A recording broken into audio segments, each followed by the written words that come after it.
နောက်ဆုံးရသတင်းလေးအကြောင်းကတော့ US ကဒီမျက်နှာကြီးရနှိမ့်ပတ်ပါပြီလားတော့မသိဘူးရုရှားနဲ့ယူကရိန်းငြိမ်းချမ်းရေးအတွက်ဒါဆွေးနွေးမှုတစ်ခုပေါ့နော်မူကြမ်းတစ်ခုထွက်လာတယ်အဲ့ဒီရဲ့အကြောင်းလေးဝတ်ပြပေးခြင်းပါတယ်ဒီရဲ့ Global News 11အကောင့်လေးကိုလည်းပေါင်းလေးနေတဲ့အသေးလေး basic version လောက်သွားနိုင်လို့အထက်မှာကျွန်မပြန်ထားတယ် Global News 11ဆိုတဲ့ဟာလေးကို YouTube မှာရိုက်ရှာပြီးတော့ကျွန်မရဲ့ YouTube အကောင့်လေးကိုလည်း subscribe လုပ်ထားနိုင်ပါတယ်profile picture တူပဲပေါ့နော် YouTube မှာတော့ဒီသတင်းနဲ့သက်ဆိုင်တဲ့ဓာတ်ပုံတွေဗီဒီယိုတွေကိုထည့်ထားပေးတယ်ဒီမှာထည့်လို့မရလို့ပေါ့နော်ကျွန်မဒါအကောင့်ကဝန်နေပေးခံထားလို့ပေါ့နော်ကဲအဲ့တော့ဖြစ်စဉ်ကအားလုံးမသိတဲ့အတိုင်းပဲเนาะဒီဒေါ်နယ်ထရန့်ကဒီ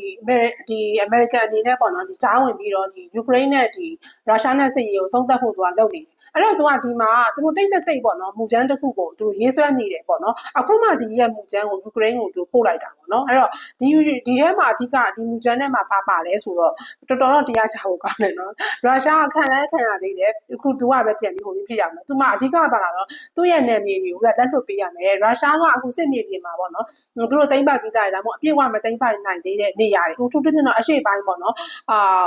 ဒွန်ဘတ်ဒေသတစ်ခုလုံးကိုရုရှားလက်ထဲကိုလွှဲပြောင်းပေးရမယ်တဲ့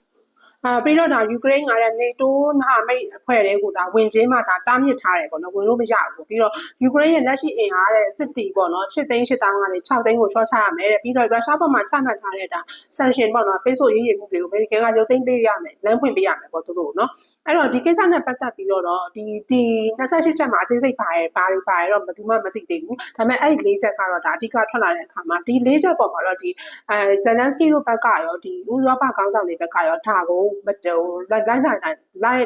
က်ခံတဲ့အနေထားတော့မရှိဘူးပေါ့နော်ဒါပေမဲ့ဇယ်လန်စကီကတော့သူကတော့ဒါအပြုသဘောဆောင်တဲ့ရိုးသားတဲ့လျင်မြန်တဲ့လုပ်ငန်းစဉ်အတွက်သူကအသင့်ရှိနေပါတယ်လို့ပဲပြောတယ်ဒါပေမဲ့ဒီဟာတွေကိုလိုက်နာပါတယ်ဆိုတာတော့အတိပြုမသွားဘူးဒေါ်နယ်ထရန့်နဲ့ဒါလူချင်းတွေ့ပြီးတော့ဆွေးနွေးမှုတွေလုပ်မယ်လို့သူပြောရတယ်ပေါ့နော်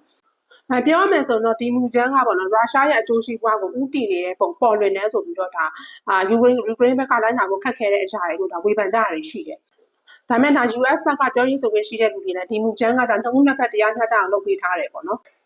ကျမရဲ့အမြင်အရတော့ဒီ၄ချက်ပေါ်မှာပဲမူတည်မယ်ဆိုလို့ရှိရင်တော့တခြားချက်တွေရပါလေတော့မသိဘူးပေါ့ဒီ၄ချက်ပေါ်မှာပဲမူတည်ရဲဆိုတော့တရားမျှတမှုမရှိဘူးယူကရိန်းကနစ်နာတယ်လို့မြင်တယ်မိတ်ဆွေတွေရဲ့ထင်ယူဆချက်တွေလည်းကွန်မန့်မှာမှန်းခဲ့ပါဒါကတရားမျှတမှုရှိမရှိပေါ့နော်နောက်ထပ်သတင်းထူးကလည်းထပ်တင်ပေးပါမယ်